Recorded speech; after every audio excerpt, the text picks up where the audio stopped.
제4장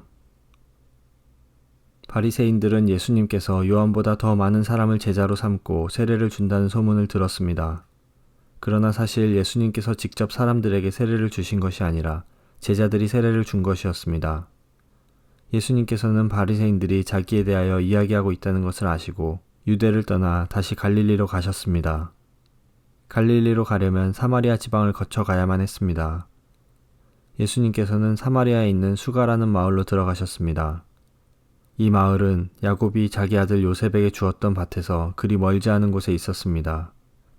그곳에 야곱의 우물이 있었습니다. 예수님께서는 오랜 여행으로 피곤하여 그 우물가에 앉으셨습니다. 그때가 대략 정오쯤이었습니다. 사마리아 여자 한 사람이 물을 기르러 나왔습니다. 예수님께서는 그 여자에게 내게 마실 물 좀 주시오 라고 말씀하셨습니다. 이 일이 일어날 즈음 예수님의 제자들은 먹을 것을 사러 마을로 내려가고 그 자리에 없었습니다. 사마리아 여자는 예수님께 당신은 유대 남자고 나는 사마리아 여자인데 어떻게 나에게 마실 것을 달라고 할 수 있습니까? 라고 말했습니다. 당시 유대인들은 사마리아 사람들과 상종을 하지 않았습니다. 예수님께서는 그 여자에게 이렇게 대답하셨습니다.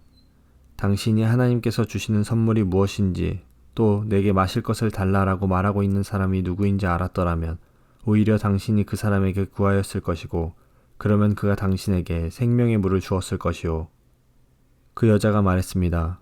선생님, 당신에게는 물 기를 도구도 없고 이 우물은 매우 깊은데 어디서 그 생명의 물을 구한단 말입니까? 당신이 우리 조상 야곱보다 더 큰 분이란 말씀이십니까? 야곱은 우리에게 이 우물을 주신 분입니다. 그분도 친히 이 우물에서 물을 길어 마셨고 그분의 아들들과 가축들도 그렇게 했습니다. 예수님께서는 이 물을 마시는 사람은 다시 목마를 것이요. 그러나 내가 주는 물을 마시는 사람은 누가 되었건 간에 영원히 목마르지 않을 것이요. 내가 주는 물은 그 사람 안에서 계속 솟아나 영원한 생명을 가져다 주는 우물이 될 것이요. 라고 대답하셨습니다. 사마리아 여자는 예수님께 선생님, 저에게 그런 물을 주셔서 제가 다시는 목이 마르지 않을 뿐더러 물을 기르러 여기 오지 않게 해주십시오 라고 말했습니다. 예수님께서는 그 여자에게 가서 당신의 남편을 불러 이리로 데려오시오 라고 말씀하셨습니다. 그 여자는 예수님께 저는 남편이 없습니다 라고 대답했습니다. 그러자 예수님께서 당신이 남편이 없다고 한 말은 맞는 말이요. 실제로 당신은 남편이 5명이나 있었고 지금 당신과 함께 사는 남자도 당신 남편이 아니오. 당신이 방금 전에 말한 것은 틀린 말이 아니었소 라고 말씀하셨습니다. 그 여자는 선생님, 제가 보기에 선생님께서는 예언자이십니다. 우리의 조상들은 이 산에서 예배하였으나 유대인들은 예배할 수 있는 유일한 장소는 예루살렘에 있다고 주장합니다 라고 말했습니다. 예수님께서 이렇게 말씀하셨습니다. 여인이여, 나를 믿으시오. 이 산에서도 아니고 예루살렘에서도 아닌 당신네들이 아버지께 예배할 때가 올 것이오. 사마리아 사람인 당신네들은 알지 못하는 것을 예배하나 우리 유대인들은 우리가 알고 있는 것을 예배하오. 그것은 구원이 유대인들로부터 나오기 때문이오. 그러나 참되게 예배하는 사람들이 영과 진리로 아버지께 예배할 때가 올 것인데 지금이 바로 그때요. 그리고 하나님께서는 이렇게 예배하는 사람들을 찾고 계시오. 하나님께서는 영이시기 때문에 하나님께 예배하는 사람들은 반드시 영과 진리로 예배해야만 하오. 그 여자는 그리스도라고 불리는 메시아가 오실 것이라는 사실을 알고 있습니다. 그분이 오시면 우리에게 모든 것을 설명해 주실 것입니다. 라고 말했습니다. 그러자 예수님께서 여자에게 말씀하셨습니다. 지금 당신과 이야기하고 있는 내가 바로 그 메시아요. 바로 그때 예수님의 제자들이 마을에서 돌아왔습니다. 그들은 예수님께서 여자와 이야기하고 있는 것을 보고 무척 놀랐습니다.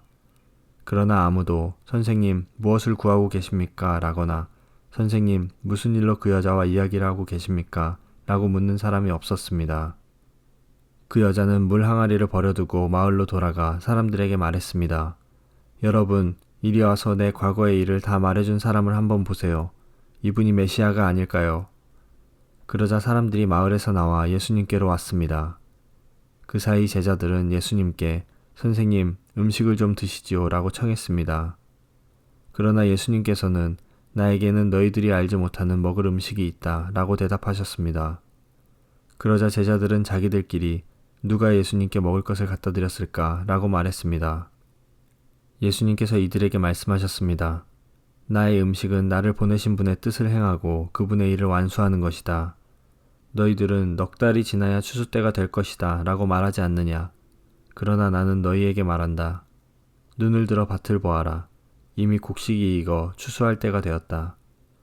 추수하는 사람은 벌써 추수한 대가로 품삯을 받고 영생을 위한 곡식을 추수하는 중이다. 그래서 씨를 뿌린 사람은 추수하는 사람과 함께 기뻐할 수 있게 될 것이다. 그러므로 한 사람은 씨를 뿌리고 다른 사람은 추수한다 라고 하는 말은 진리이다. 나는 너희들이 직접 수고하지 않은 것을 추수하라고 너희들을 보냈다. 다른 사람들은 수고하였고 너희들은 그들이 해놓은 수고의 결실을 얻게 되었다. 그 마을에 사는 많은 사마리아 사람들은 그 여자가 그분은 내 과거의 모든 일들을 나에게 말씀해 주셨어요 라고 말한 것 때문에 예수님을 믿었습니다.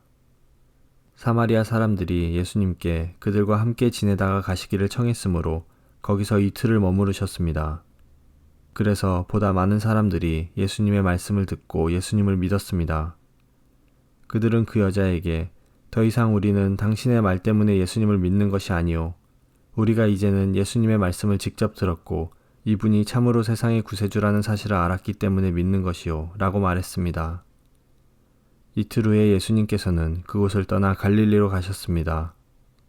전에 예수님께서는 예언자가 자기 고향에서는 존경을 받지 못한다고 직접 말씀하신 적이 있습니다. 예수님께서 갈릴리에 도착했을 때 그곳 사람들은 예수님을 환영했습니다. 왜냐하면 그 사람들은 유월절에 예루살렘에서 예수님께서 하신 모든 일들을 보았으며 또한 자신들도 유월절에 그곳에 있었기 때문입니다. 예수님께서는 갈릴리 가나를 또 방문하셨습니다. 이곳은 예수님께서 물로 포도주를 만드셨던 곳입니다. 이곳에는 높은 지위를 가진 왕의 신하 한 사람이 살고 있었습니다. 그 신하의 아들은 병에 걸려 가버나움에 있었습니다. 왕의 신하는 예수님께서 유대 지방에서 갈릴리로 오셨다는 소식을 듣고 예수님께 찾아가 가버나움으로 오셔서 자기 아들을 낫게 해달라고 간청하였습니다. 그 신하의 아들은 거의 죽기 직전에 있었습니다. 예수님께서 왕의 신하에게 말씀하셨습니다. 너희는 표적과 기이한 것들을 보지 않으면 전혀 믿으려 하지 않는다. 그 신하가 말했습니다. 선생님, 제 아들이 죽기 전에 가버나움으로 오십시오. 예수님께서 대답하셨습니다. 가시오, 당신의 아들은 살 것이요. 그 사람은 예수님께서 자기에게 하신 말씀을 믿고 집으로 갔습니다. 그 사람은 집으로 가는 도중에 자기의 하인들을 만나 자기 아들이 살아났다는 소식을 들었습니다. 왕의 신하가 자기 아들이 낫게 된 때를 묻자 하인들은 어제 오후 1시 무렵부터 열이 떨어졌습니다. 라고 대답했습니다. 아이 아버지는 그때가 바로 예수님께서 당신 아들은 살 것이요 라고 말씀하신 그 시각과 정확히 일치한 것을 알고 자기와 그 집의 모든 사람이 예수님을 믿었습니다. 이것은 예수님께서 유대에서 갈릴리로 오신 후 행하신 두 번째 표적이었습니다.